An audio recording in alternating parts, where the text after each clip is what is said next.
हाय दोस्तों, स्वागत है आपका वापस इस वीडियो में। आज हम देखेंगे टॉप इक्विटी म्यूचुअल फंड्स जिन्होंने पिछले 5 सालों में सबसे बेस्ट रिटर्न्स दिए हैं।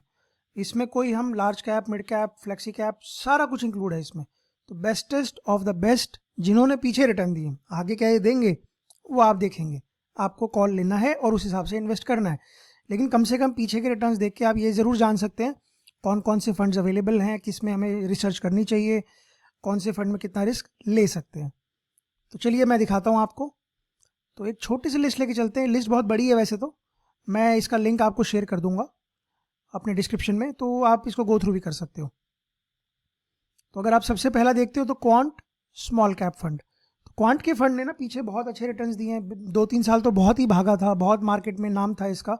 अब थोड़ा सा उतना नाम नहीं रहा है, थोड़ा थोड़ा सा एक आध साल में इशू भी आए हैं कुछ। तो आपको ये भी देखना है कि एक फंड जब बहुत ज़्यादा भी ग्रोथ कर रहा है वो एक्सट्रीम हो गया, तो उससे भी दूर रहना है। और जो नीचे बिल्कुल परफॉर्म नहीं कर रहे वो भी एक एक्सट्रीम हो गया, उसमें भी नहीं रहना है। बीच में कहीं अपना मैनेज करना है। दूसरा ये देखना है कि ठीक है, अलग अलग टाइम फ्रेम में, अलग अलग होराइजन में कैसा परफॉर्म किया है। क्या वो परफॉर्मेंस आपको जो रिटर्न्स चाहिए वो उसके मैच करता है क्या उससे, या जो आप रिस्क ले सकते हो उससे क्या मैच करता है, तो ये भी आपको देखना है।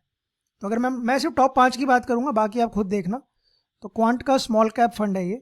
45% रिटर्न पर एनम इसने दिए हैं। अमेजिंग, 5 साल में। एक्सपेंस रेशियो भी मोर और लेस सबके बराबर से ही है, थोड़ा बहुत फर्क है इधर उधर। Again Nippon India small cap fund, ये भी स्मॉल कैप, ये भी स्मॉल कैप, ये मिड कैप, ये mid cap and mid cap, then small cap. एक ये फ्लेक्सी कैप। फ्लेक्सी कैप होके भी इस लिस्ट में आना मतलब बहुत अच्छा काम किया है। तो H D F C flexi cap ने बड़ा अच्छा परफॉर्म किया है, ठीक है। लेकिन कुछ रीज़न होगा, उस फ्लेक्सी कैप में स्मॉल कैप ज़्यादा रहे होंगे ऑब्वियसली। तो आपने देखा है पिछले 5-6 साल में small cap and mid cap ने अच्छा परफॉर्म किया है। तो गोइंग फॉरवर्ड क्या ये कंटिन्यू करेंगे? क्योंकि एक साइकिल होती है मार्केट की ना, एक साइकिल के बाद नीचे से शुरू होते हैं बॉटम, फिर धीरे धीरे टॉप पे जाते हैं, फिर एक कर्व आती है, फिर वो नीचे को मूव करते हैं, फिर बॉटम जाते हैं, फिर एक कर्व आती है, फिर ऊपर बढ़ते हैं। अगर आप साइंस के स्टूडेंट हैं तो एक साइन वेव बन जाती है, या आप नॉन साइंस भी हैं तो जैसे समुंदर में वेव्स आती हैं ऐसे ही मार्केट चलता है, तो वो भी आपको देखना है।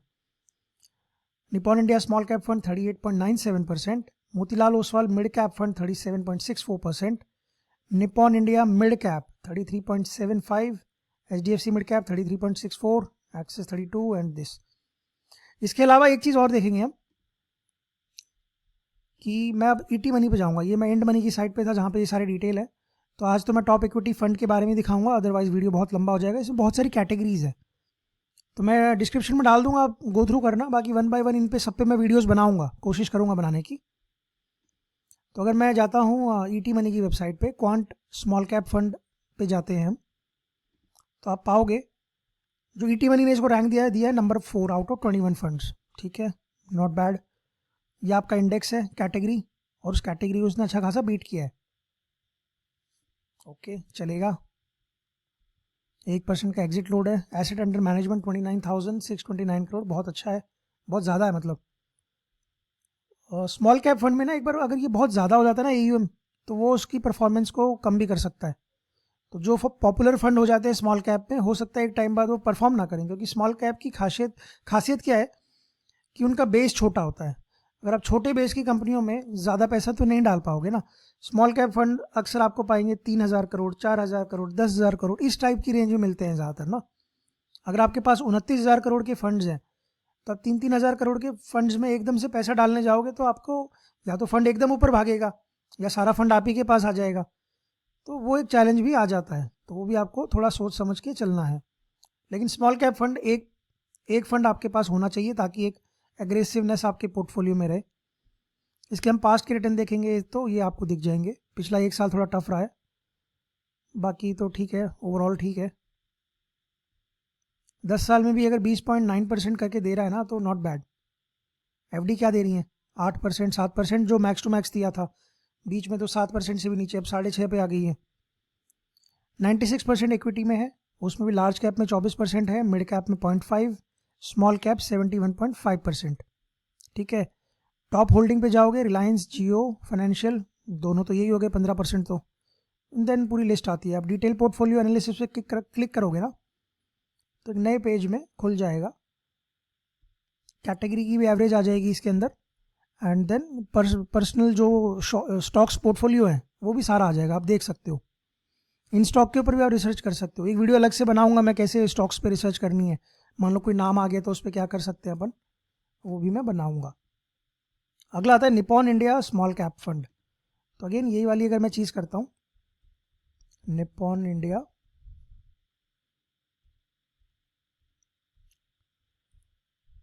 Small cap fund, okay okay okay, ये रहा। आप देखोगे ये नंबर 1 रैंकिंग है इसको, ठीक है, नॉट बैड। 66,000 का इसका बेस है, 1% का एग्जिट लोड, ये तो ठीक है, सारी चीज़ सेम सी रहेंगी, आप देख सकते हो। एक लमसम अगर मैं डालूँ 10 साल में 1 लाख रुपए का, कितना हो जाएगा, 7.53 लैक्स। ये अगर मैं 5 साल करूँ तो, क्योंकि हम 5 साल पे फोकस कर रहे हैं, तो 1 साल का 5 लाख हो जाएगा, 5 गुना। तो हर साल आपका 1 लाख ऐड कर रहा है आपके पर्पस पे बेसिकली। इनिशियली वो नहीं करेगा, बाद में ज़्यादा करता है ऑब्वियसली, पावर ऑफ कंपाउंडिंग। यहाँ भी देखोगे लास्ट 1 ईयर का रिटर्न थोड़ा कम रहा है, नेगेटिव है। उसका था -3%, इसका है -0.3%। पीछे भी देखोगे तो इसकी परफॉर्मेंस ये अच्छी रही है। तो बेसिकली ये बहुत उतार चढ़ाव में नहीं है, कंसिस्टेंटली एक परफॉर्मेंस दी है इसने, ठीक है। तो मान लो ठीक है 5 साल में तो दे दिया इसने 39%, लेकिन एक ओवरऑल अगर मैं बात करूं कि 20% की मैं एक्सपेक्टेशन रखूं इससे, 10 साल में देखोगे उधर 20% था, तो इसने 22.37% दिया है। 7 साल में भी अच्छा रिटर्न है, तो मैं देख पा रहा हूँ कि नंबर 1 रैंक है, तो मतलब ठीक है ये। तो ईटी मनी पे आप ये रिसर्च कर सकते हो, आपको रैंकिंग आ जाती है तो काफ़ी काम आपका आसान हो जाता है। कि एक बोलते हैं ना कि आपने तो रिसर्च कर ली, लेकिन एक रिसर्च को यहाँ से एक अच्छे प्लेटफॉर्म से बैकिंग मिल गई। यहाँ देखोगे लार्ज कैप में 12% है, मिड कैप में 15% है, स्मॉल कैप में 68% है। तो मिड कैप में डाल के पैसा इसने एग्रेसिवनेस बनाए रखी है। लार्ज कैप थोड़ा ठीक है, एक बेसिक पोर्टफोलियो को बचाने के लिए होता है कि एकदम से नीचे ना आए ज़्यादा। और स्मॉल कैप में अच्छा खासा फंड है, 96% ऑलमोस्ट इसने भी इन्वेस्ट किया हुआ है। Top holding MCX, HDFC, Kirloskar brother, वही आप डिटेल पोर्टफोलियो पे जाओगे तो आपको टोटल आ जाएगा, सेक्टर वाइज भी यहाँ पे दिया हुआ है। तीसरा था Motilal Oswal mid cap fund. इसको मैंने भी पिछले 7-8 महीने से थोड़ा सा SIP इसमें स्टार्ट किया है। Motilal Oswal mid cap fund, 5 साल के रिटर्न, ये नंबर 1 इस कैटेगरी में है। 33,000 करोड़ का AUM है। तो मिड कैप में 33,000 करोड़ का AUM होना स्मॉल कैप में 33,000 करोड़ के AUM होने से बेटर है, क्योंकि मैंने बताया ना स्मॉल कैप का बेस कम होता है, मिड कैप का बेस ज़्यादा होता है थोड़ा सा। बेसिकली मिड कैप अपनी जो भाषा, मतलब अगर स्टॉक मार्केट की भाषा में बोलेंगे तो टॉप 100 कंपनियां होती हैं लार्ज कैप, 101 से लेकर 250 तक होते हैं मिड कैप, एंड देन 250 के बियॉन्ड में जितने भी 5,000 शेयर आते हैं वो होते हैं स्मॉल कैप। तो आपको पता है ना कि अगर 101 से 250 की रेंज में कोई आ रही है तो कंपनियां एक बड़ी कंपनी है, बेसिकली परफॉर्मेंस वो दे चुकी हैं, एक पकड़ बना चुकी है मार्केट में, आगे वो बस धीरे धीरे ग्रो कर रही हैं। तो ऐसी कंपनियों में ये फंड डालता है मिड कैप फंड। जैसे स्मॉल कैप आपका एक पोर्टफोलियो का पार्ट होना चाहिए, मिड कैप भी आपके एक पोर्टफोलियो का पार्ट हो सकता है, होना भी चाहिए। तो यहाँ देखोगे तो लास्ट 1 ईयर थोड़ा सा चैलेंजिंग रहा है, बाकी अगर आप अदरवाइज देखते हो तो 30%, मोर देन 30% के एवरेज रहे हैं। 10 ईयर की एवरेज है 18.69%, नॉट बैड। इक्विटी में 82% है, large cap 13%, mid cap 68%, small cap कुछ नहीं। तो ये इनकी कंपनियां हैं, Coforge, persistent, Trent, Dixon. Detail analysis में और कंपनियां आपको दिख जाएंगी। फिर हम आते हैं Nippon India growth mid cap fund, यहाँ 37 है, यहाँ 33 है, ठीक है। निपॉन इंडिया मिड कैप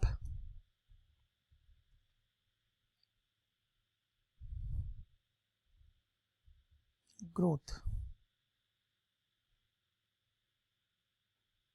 रुको नाम मेरे को शायद पहले के जैसा पूरा लिखना पड़ेगा, ये इंडेक्स में ही ले रहा है, रुको 1 minute. Mid cap fund direct plan growth, शायद ईटी मनी के अलावा कहीं मेरे को देखना पड़ेगा, या तो चलो मैं वैसा सर्च मार लेता हूँ एक normal, Nippon India growth mid cap fund, ये रहा। चलो मनी कंट्रोल पे चल लेते हैं। इसका मेरे को थोड़ा इंटरफेस अच्छा लगता है ईटी मनी का, मनी कंट्रोल का थोड़ा सा मतलब पुराना टाइप इंटरफेस ना, ये रेगुलर में चला गया है क्या? एक्सपेंस रेशियो हाई है इसका, 39,000 करोड़ का, ये ठीक है। एनएवी देखो 4,193।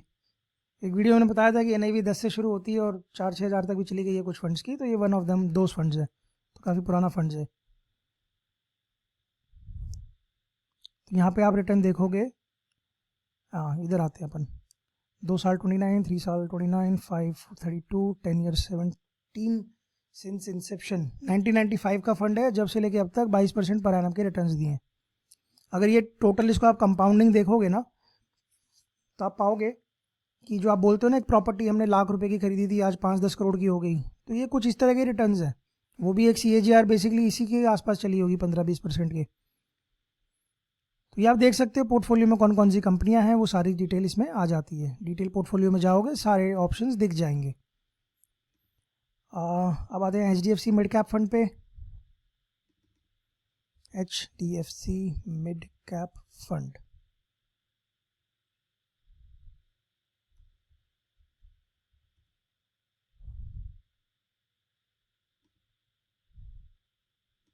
ये ईटी मनी पागल हो गया क्या? ईटी मनी का ना एक पेड वर्जन भी आता है, जीनियस करके, म्यूचुअल फंड के लिए, तो मैंने वो सब्सक्रिप्शन भी लिया हुआ है। मैं रिकमेंड करूँगा एक बार चेकआउट कर सकते हो उसको, लिंक है डिस्क्रिप्शन में, देख सकते हो।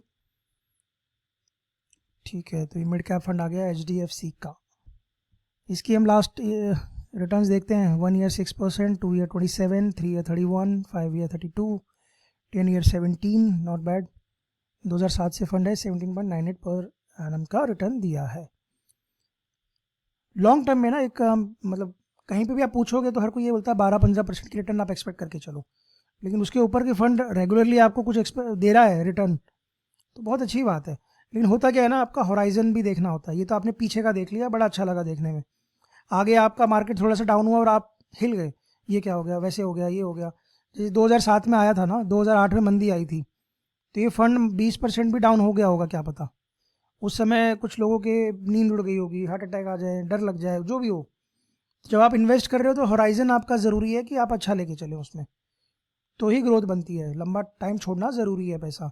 अब बोलोगे 1 साल के तो कोई रिटर्न ही नहीं है, इसके FD जैसे रिटर्न दे रहा है, ठीक है 1 साल में उतने ही रिटर्न दिए हैं इसको, पैसा बनाए रखो, हो सकता है ज़रूरत पड़े तो ऐड भी करो पैसा, क्योंकि भाग नहीं रहा है, जब भागेगा तो एकदम भागेगा। तो ये चीज़ें भी इंपॉर्टेंट होती हैं।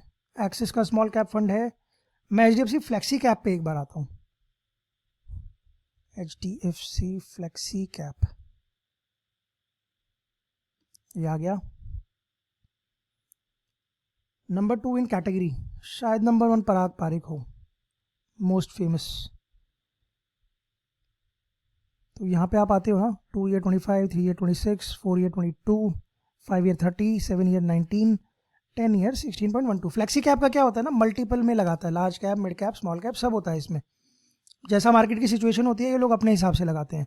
तो आपको नहीं देखना कि मैं मिड में लूँ, एक स्मॉल ले लूँ और एक लार्ज कैप ले लूँ, उसकी बजाय आप एक फ्लेक्सी कैप फंड ले लो अच्छा सा, वो अपने आप देखेंगे कहाँ पे पैसा लगाना है मार्केट के हिसाब से। तो देखोगे तो लार्ज कैप में भी 73% है, मिड कैप में 3.53% है, स्मॉल कैप में 9.8% है। तो इनको लगता है कि फिलहाल लार्ज कैप अच्छा मतलब स्टेबिलिटी देगा, तो उन्होंने लार्ज कैप में ज़्यादा पैसा लगाया हुआ है। तो एक कंपैरिजन के लिए ही अगर मैं पराग पारिक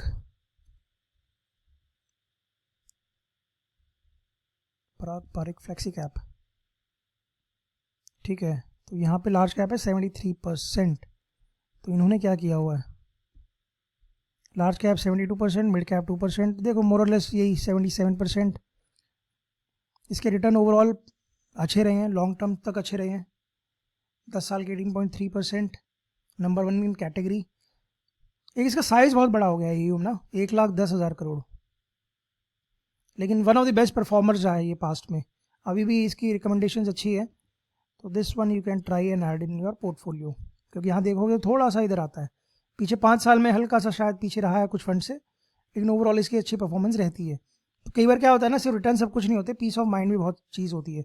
कोई फंड आपने ले लिया कि ठीक है ये अच्छा परफॉर्म किया पीछे, और ना चले, तो ये हर साल चेंज होते रहते हैं टॉप परफॉर्मर्स। तो ये नाम आपको देखने ज़रूरी हैं, पता होने ज़रूरी है कौन कौन से फंड्स अलग मार्केट में हैं, डिसीजन आपको अपने हिसाब से लेना है। तो इस वीडियो में मैंने आपको कुछ टॉप इक्विटी फंड दिखाया जो पिछले 5 साल में अच्छा कंपैरिजन इनका रहा है। आगे आने वाली वीडियोज़ में ना मैं ये सारे कैटेगरीज आपको दिखाऊंगा वीडियो के थ्रू भी, और मैं लिंक इसका शेयर कर दूंगा तो आप खुद भी इसको गो थ्रू कर सकते हो। तो ये आपको हेल्प करेगा काफ़ी आपकी इन्वेस्टिंग जर्नी में। तो अभी के लिए इतना इस वीडियो के लिए। Thanks for watching. आपको अच्छा लगा हो तो लाइक ज़रूर करें वीडियो को, कमेंट में कुछ पूछ सकते हैं, पूछना चाहें अप्रिशिएट भी कर सकते हैं कि नाइस वीडियो करके। और अगर सब्सक्राइबर नहीं हो तो सब्सक्राइब जरूर करो चैनल को, और ऐसी नोटिफिकेशन आपको चाहिए तो bell icon please hit it बड़ांग करके। तो इस वीडियो के लिए इतना ही, मिलते हैं नेक्स्ट वीडियो में। Thanks for watching, bye bye till then.